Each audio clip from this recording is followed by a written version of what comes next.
நண்பர்கள் அனைவருக்கும் அன்பார்ந்த வணக்கங்க. இன்றைய பதிவில் கம்மி பட்ஜெட்டில் ஜெர்சியில் 2 கைக்கறவை மாடுகள் விற்பனைக்கு வந்திருக்குங்க. 2 மாடுகளுமே நல்ல தரமான மாடுகளாக விற்பனைக்கு வந்திருக்குது. கறவையும் கேரண்டி சொல்லியே கொடுக்கலாம் அப்படின்னு தான் சொல்லியிருக்காங்க. இந்த ரெண்டுமே எந்த ஊர்லேருந்து விற்பனைக்கு வந்திருக்குது, இந்த ஒவ்வொரு மாட்டோட விலை நிலவரம் எல்லாமே பார்க்கலாம் வாங்க. இப்போ பார்த்துட்டு இருக்க இந்த மாடு சந்தனப்புள்ள கலருங்க. மாடு வந்து 2ஆம் ஈத்து மாடு, பல் வந்து 6 பல்லுங்க. கண்ணு போட்டு 1 மாதம் ஆயிடுச்சுன்னு சொல்லியிருக்காங்க. தற்போது ஒரு 12 லிட்டரு கறவை கறந்துக்கிட்டு இருக்குது. கறவையை வந்து கறந்து பார்த்தே எடுத்துகிட்டு போய்க்கலாம்னு சொல்லியிருக்காங்க. மாட்டுக்கு சுழித்தப்பெல்லாம் எதுவும் இல்லை, சுழி சுத்தமான மாடுங்க, கைக்கறவை மாடு அப்படின்னு தான் சொல்லியிருக்காங்க. நல்ல காம்போல நல்ல மடி செட்டில் தாங்க இருக்குது. தேவைப்படும் நபர்கள் மட்டும் தாராளமாக கான்டாக்ட் பண்ணுங்கள். நம்ம இரண்டாவதாக பார்க்கக்கூடிய மாடும் ஜெர்சி டைப் தான். இதுவும் கைக்கறவை மாடு தான். இது 3ஆம் ஈத்து மாடு. கண்டு போட்டு 2 மாத காலம் ஆகுதுங்க. ஆனால் ஒரு 11 லிட்டரு கறவை கறந்துகிட்டு இருக்குது அப்படின்னு தான் சொல்லியிருக்காங்க. இந்த மாட்டுக்கு கறவை கேரண்டி சொல்லியே கொடுக்கலாம் சொல்லியிருக்காங்க.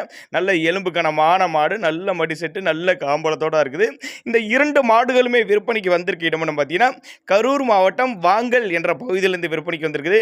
டிரான்ஸ்போர்ட்டோட அரேஞ்ச் பண்ணி கொடுத்துறேன் அப்படின்னு தான் சொல்லியிருக்காங்க. ஒரு மாடு 12 லிட்டரு, இன்னொன்று 11 லிட்டரு, ரெண்டும் ஜோடியாக எடுக்கிறவங்களுக்கு ஒரு டிஸ்கவுண்ட் ப்ரைஸ் மாதிரி பண்ணி கொடுத்துடலாம். டிரான்ஸ்போர்ட்டும் அரேஞ்ச்மெண்ட் உண்டு. தேவைப்படும் நபர்கள் மட்டும் தாராளமாக கான்டாக்ட் பண்ணுங்கள்.